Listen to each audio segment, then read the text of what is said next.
ओम शांति। आज 11 जनवरी 2025 के बाबा के अनमोल मधुर महावाक्य सुनेंगे।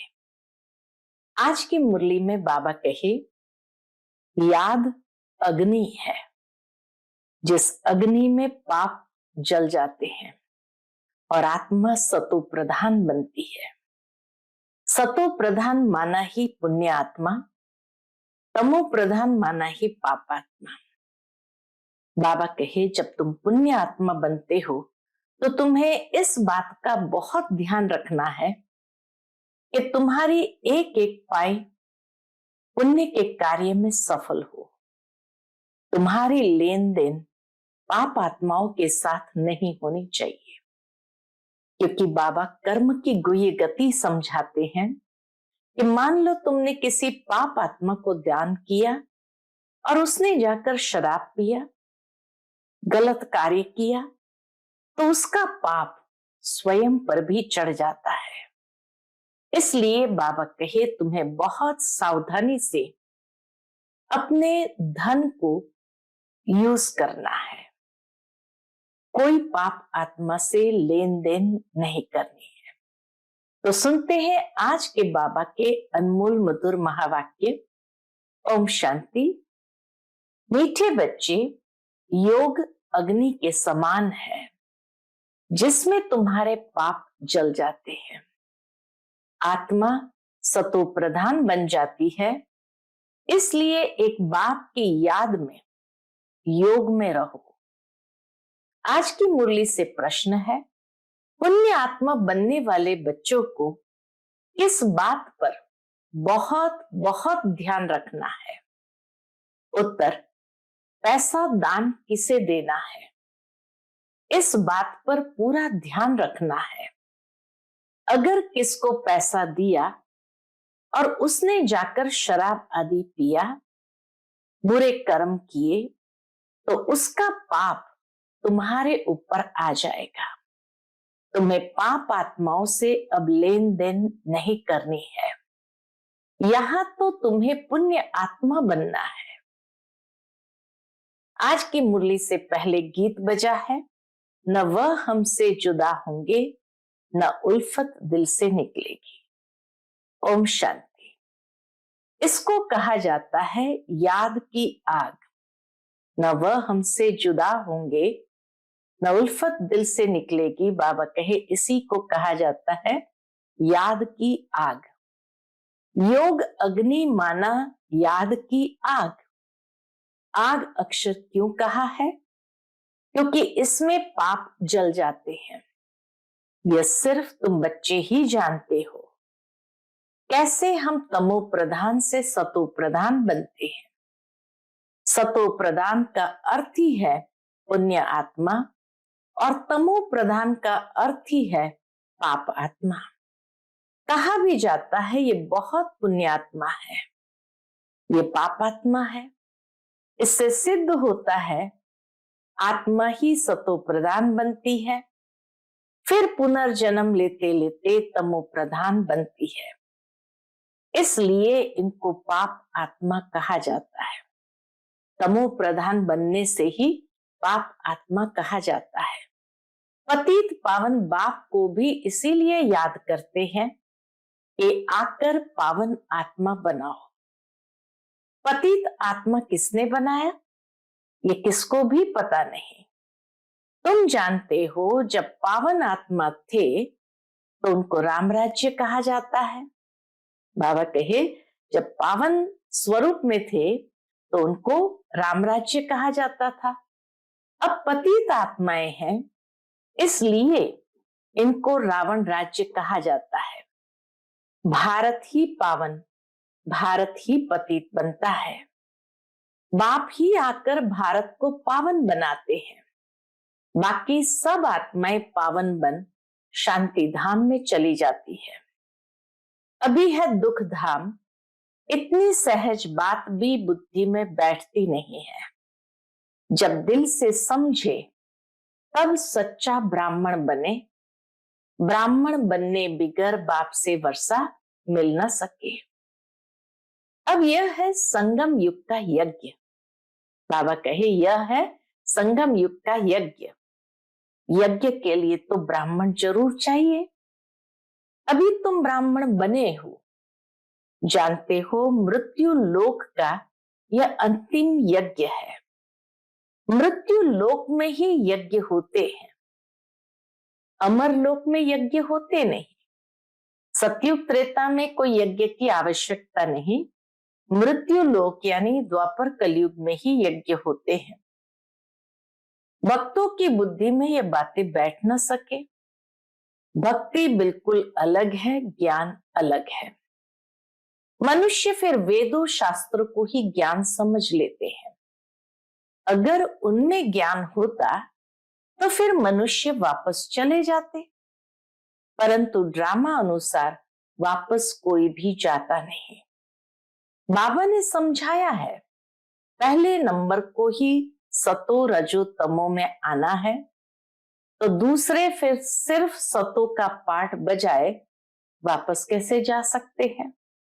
जब संपूर्ण सतो प्रधान आत्मा को ही सतो रजो तमो में आना है, तो बाबा कहे बाद वाली आत्माएं जो सतो का पाठ बजाती, रजो का पाठ बजाती, वह वापस कैसे जा सकते। उनको तो फिर तमो प्रधान में आना ही है, पाठ बजाना ही है। हर एक एक्टर की ताकत अपनी अपनी होती है ना। बड़े बड़े एक्टर्स कितने नामी ग्रामी होते हैं। सबसे मुख्य क्रिएटर, डायरेक्टर और मुख्य एक्टर कौन है? अभी तुम समझते हो गॉड फादर है मुख्य, पीछे फिर है जगत अम्बा, जगत पिता। जगत के मालिक विश्व के मालिक बनते हैं। इनका पाठ जरूर ऊंचा है, तो उनकी पगार भी ऊंची है। जरूर है, जिसने आदि से लेकर अंत तक पाठ बजाया तो उसकी पगार भी ऊंची है। पगार देते हैं बाप, जो सबसे ऊंच है। कहते हैं तुम मुझे इतनी मदद करती हो तो तुमको पगार भी जरूर इतनी मिलेगी। बैरिस्टर पढ़ाएगा तो कहेगा ना, इतना ऊंच पद प्राप्त कराता हूं तो इस पढ़ाई पर बच्चों को कितना अटेंशन देना चाहिए।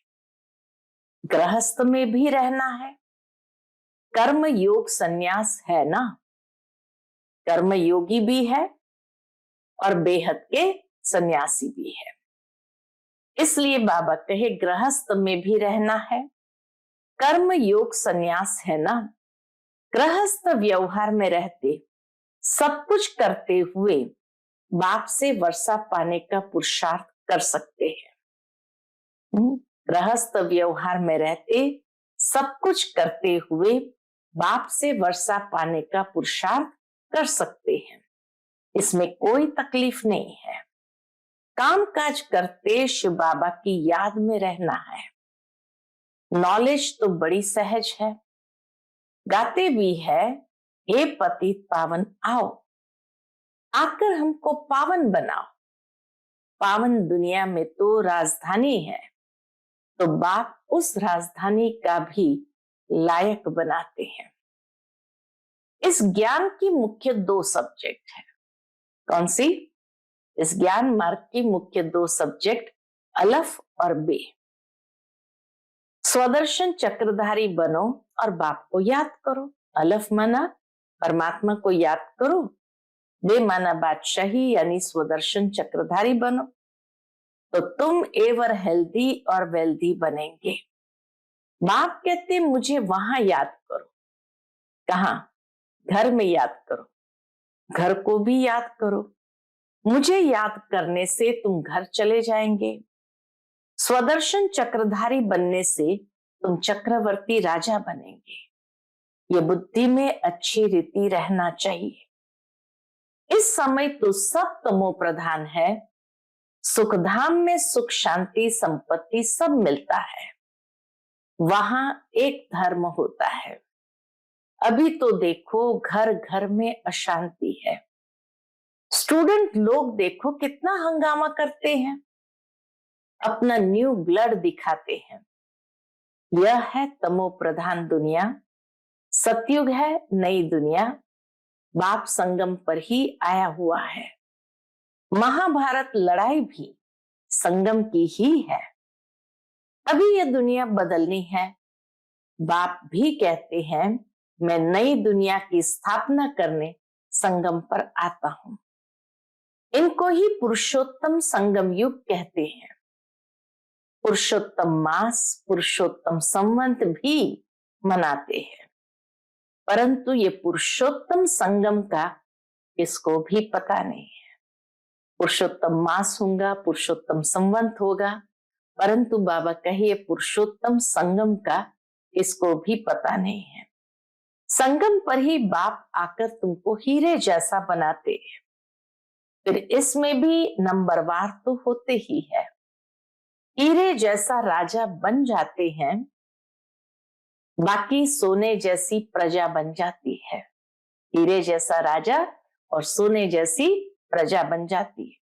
बच्चे ने जन्म लिया और वर्षे का हकदार बना।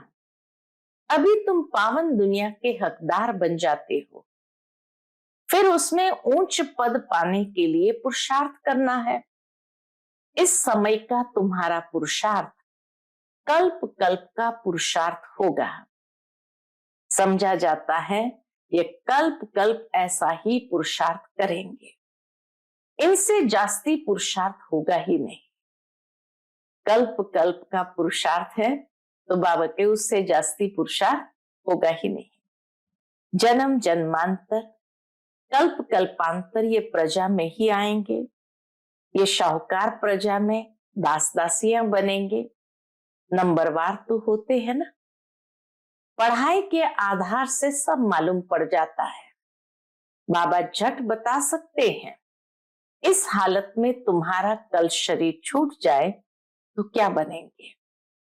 दिन प्रतिदिन टाइम थोड़ा होता जाता है। अगर कोई शरीर छोड़ेंगे फिर तो पढ़ नहीं सकेंगे। हाँ, थोड़ा सिर्फ बुद्धि में आएगा। शिव बाबा को याद करेंगे। जैसे छोटे बच्चे को भी तुम याद कराते हो तो शिव बाबा कहता रहता है, तो उनका भी कुछ मिल सकता है। छोटा बच्चा तो महात्मा मिसल है, विकारों का पता नहीं।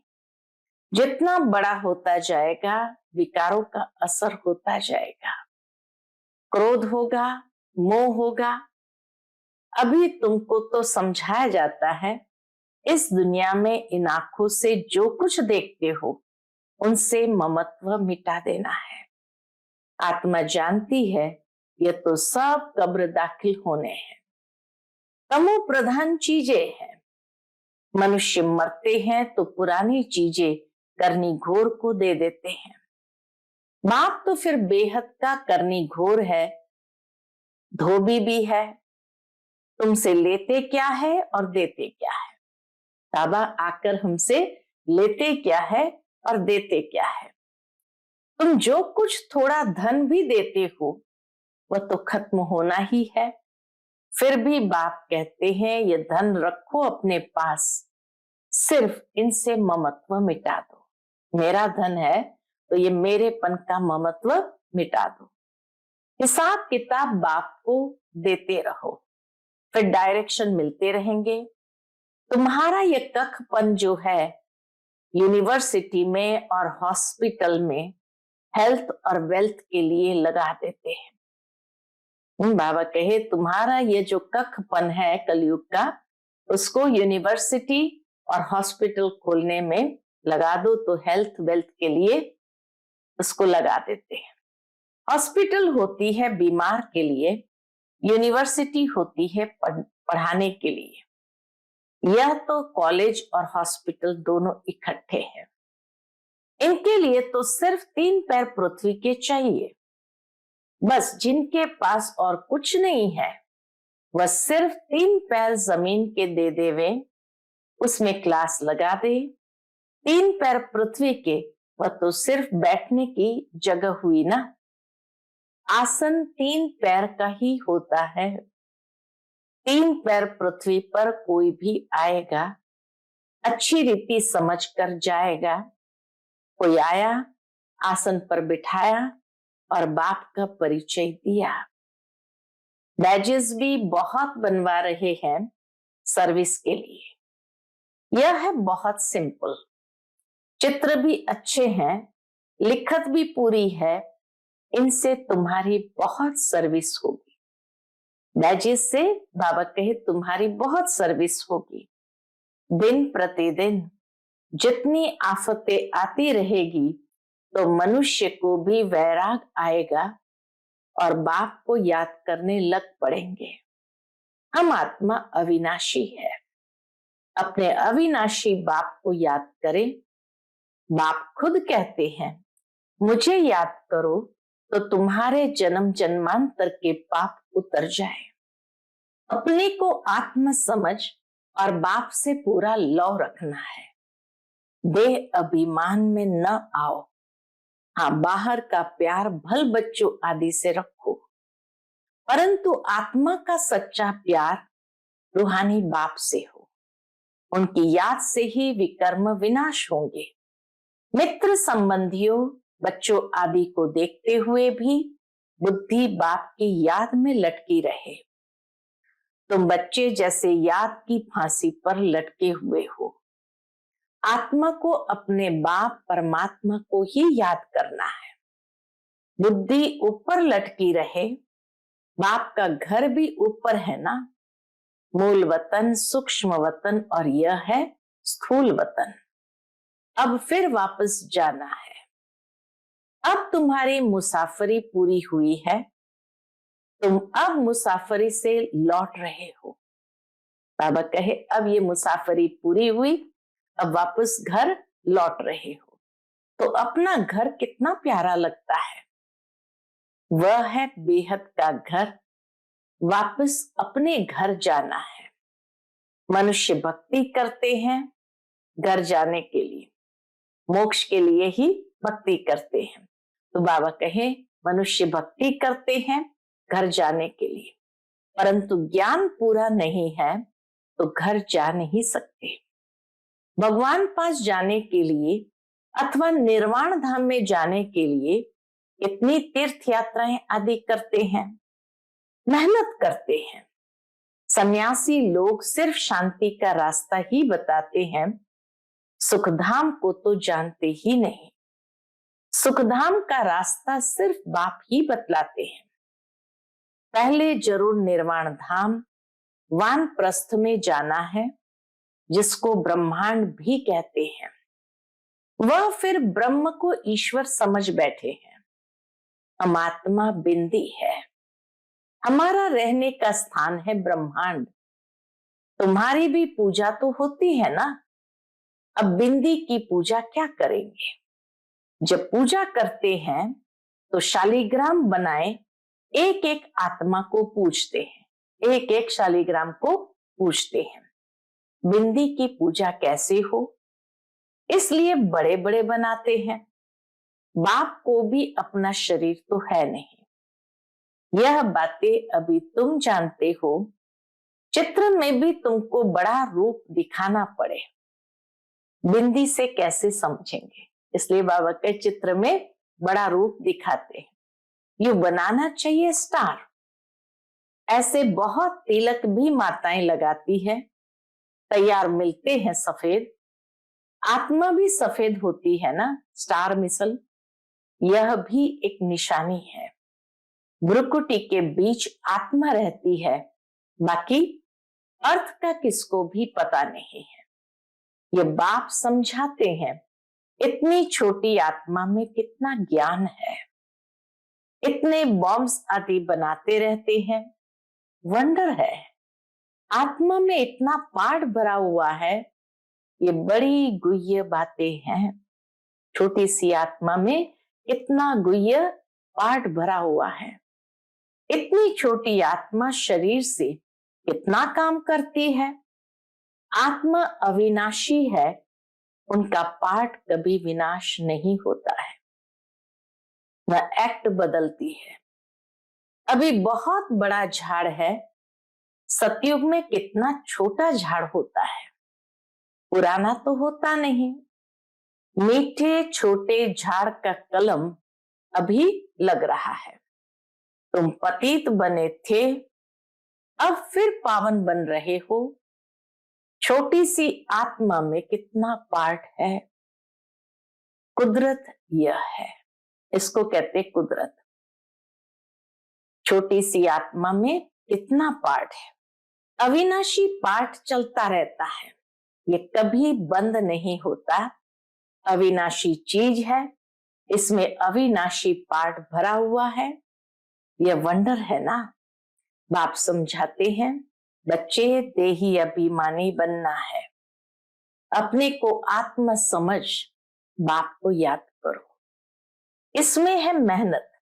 जास्ती पार्ट तुम्हारा है, बाबा का इतना पार्ट नहीं जितना तुम्हारा है। बाप कहते तुम स्वर्ग में सुखी बन जाते हो तो मैं विश्राम में बैठ जाता हूं। हमारा कोई पार्ट नहीं।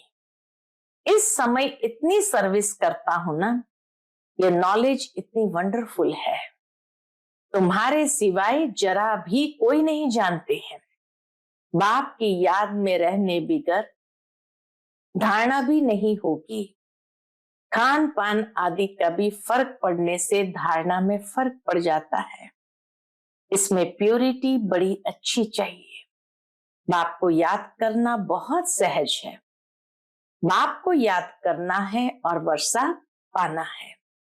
इसलिए बाबा ने कहा था तुम अपने पास भी चित्र रख दो। योग का और वर्षे का चित्र बनाओ तो नशा रहेगा। योग का और वर्षे का चित्र बनाओ तो नशा रहेगा। हम ब्राह्मण सो देवता बन रहे हैं, फिर हम देवता सो क्षत्रिय बनेंगे। ब्राह्मण है पुरुषोत्तम संगम युगी, तुम पुरुषोत्तम बनते हो ना। मनुष्य को ये बातें बुद्धि में बिठाने के लिए इतनी मेहनत करनी पड़ती है। दिन प्रतिदिन जितना नॉलेज को समझते जाते हो तो खुशी भी बढ़ेगी। तुम बच्चे जानते हो बाबा हमारा बहुत कल्याण करते हैं। कल्प कल्प हमारी चढ़ती कला होती है। यहाँ रहते शरीर निर्वाह अर्थ भी सब कुछ करना पड़ता है। बुद्धि में रहे हम शिव बाबा के भंडारे से खाते हैं।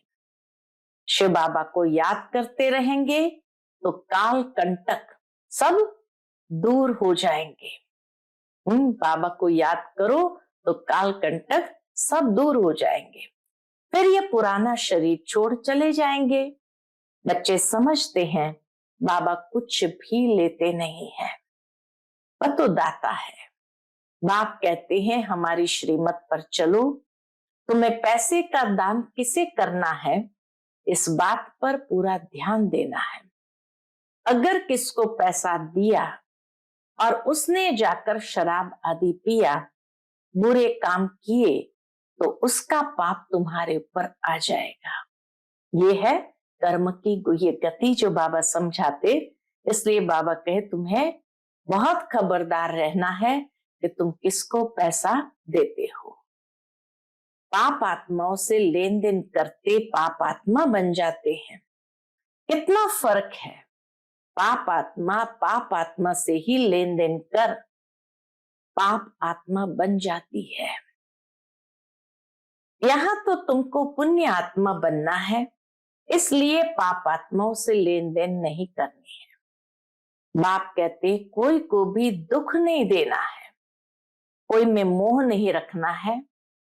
बाप भी सैक्रीन बनकर आते हैं, पुराना कखपन लेते हैं, देते देखो कितना ब्याज है। बाबा कहे पुराना कखपन लेते हैं, देते देखो कितना ब्याज है। बड़ा भारी ब्याज मिलता है। कखपन दिया तो बदले में जो ब्याज मिला, बाबा कहे सतयुग की पूरी बादशाही, तो बड़ा भारी ब्याज मिलता है। कितना भोला है शिव बाबा, कितना भोला है। 2 मुट्ठी के बदले महल दे देते हैं। अच्छा, मीठे मीठे सिकिलते बच्चों प्रति माता पिता बाप दादा का याद प्यार और गुड मॉर्निंग। रूहानी बाप की रूहानी बच्चों को नमस्ते। हम सब रूहानी बच्चों की रूहानी माता पिता बाप दादा को याद प्यार गुड मॉर्निंग और नमस्ते नमस्ते। शुक्रिया बाबा, शुक्रिया।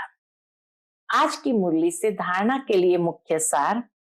पहली पॉइंट, अब मुसाफरी पूरी हुई, वापस घर जाना है। इसलिए इस पुरानी दुनिया से बेहद का वैराग्य रख बुद्धि योग बाप की याद में ऊपर लटकाना है, बाबा के ऊपर लटकाना है। दूसरी पॉइंट, संगम युग पर बाप ने जो यज्ञ रचा है, इस यज्ञ की संभाल करने के लिए सच्चा सच्चा पवित्र ब्राह्मण बनना है। काम काज करते बाप की याद में रहना है।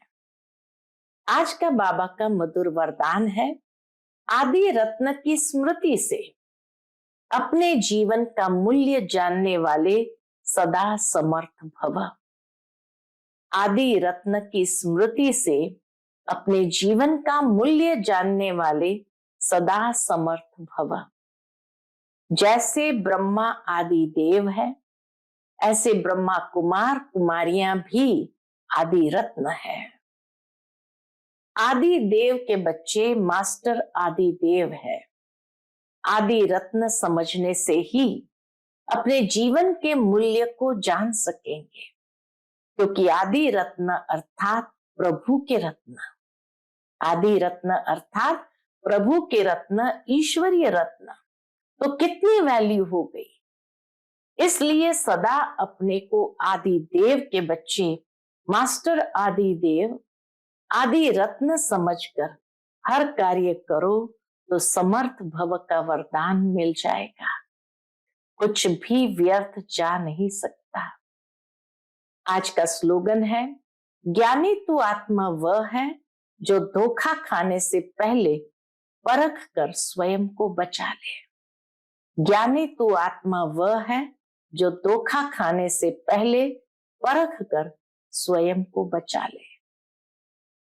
आज का अव्यक्त इशारा है, अपनी शक्तिशाली मनसा द्वारा सकाश देने की सेवा करो। अभी सेवा में सकाश दे, बुद्धियों को परिवर्तन करने की सेवा ऐड करो, फिर देखो सफलता आपके सामने स्वयं झुकेगी। सेवा में जो विघ्न आते हैं, उस विघ्नों के पर्दे के अंदर कल्याण का दृश्य छुपा हुआ है। सिर्फ मनसा वाचा की शक्ति से विघ्न का पर्दा हटा दो तो अंदर कल्याण का दृश्य दिखाई देगा। सिर्फ बाबा कहे विघ्न का पर्दा हटा दो तो अंदर कल्याण का दृश्य दिखाई देगा। अच्छा, ओम शांति।